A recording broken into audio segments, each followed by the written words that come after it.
যুব শক্তির স্টলের সামনে দাঁড়িয়ে আছি।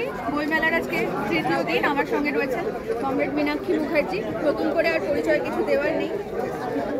যখন ঢুকলাম গেট দিয়ে তখন দেখলাম যে শিল্পী যারা এই মাঠে, বইমেলার মাঠে বসে থাকেন প্রতি বছর, গান করেন, ছবি আঁকেন, তারা প্ল্যাকার্ড হাতে দাঁড়িয়ে রয়েছে যে ওনাদেরকে বসতে দেওয়া হচ্ছে। আমরা দেখেছি যে শিক্ষা 2 বছর ধরে রাস্তায় বসে আছে, চিকিৎসা বসে আছে, এখন শিল্পীরাও বসে আছে। যতদিন এটা সরকারে থাকবে সবাইকে হাতে বাটি দিয়ে বসিয়ে দেবে, তার বিরুদ্ধেই লড়াই। কিন্তু যারা বলছেন যে বসতে দিচ্ছেন না, তাদেরকে বলবো জায়গা দখল করে বসে যান। এখন আমি দেখলাম যে প্রতিবাদ চলছে, কিন্তু একই সঙ্গে তার পাশাপাশি যে ছবিটা দেখতে পাচ্ছি যে যুব শক্তির স্টলের ভিতরে প্রচন্ড ভিড়, মানে আমরাও ভিতরে ঢুকতে পারছি না।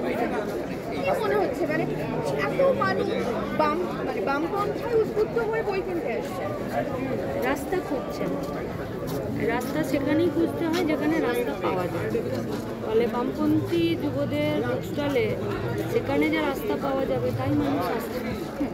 এখনো পর্যন্ত কিরকম বিক্রি, উৎসাহ কেমন?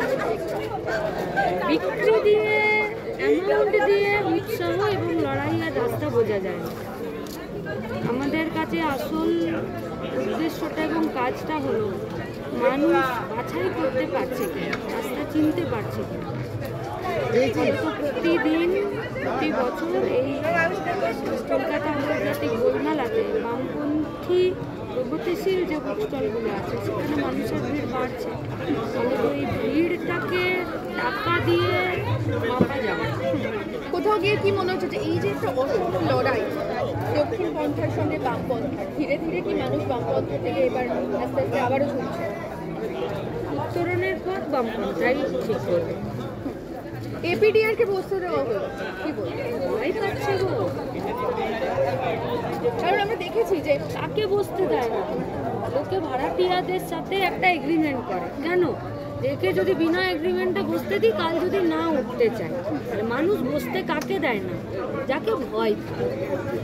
তাহলে আন্তর্জাতিক কলকাতা বইমেলা তো সরকার অর্গানাইজ করে, তাদের এত ভয় কিসে?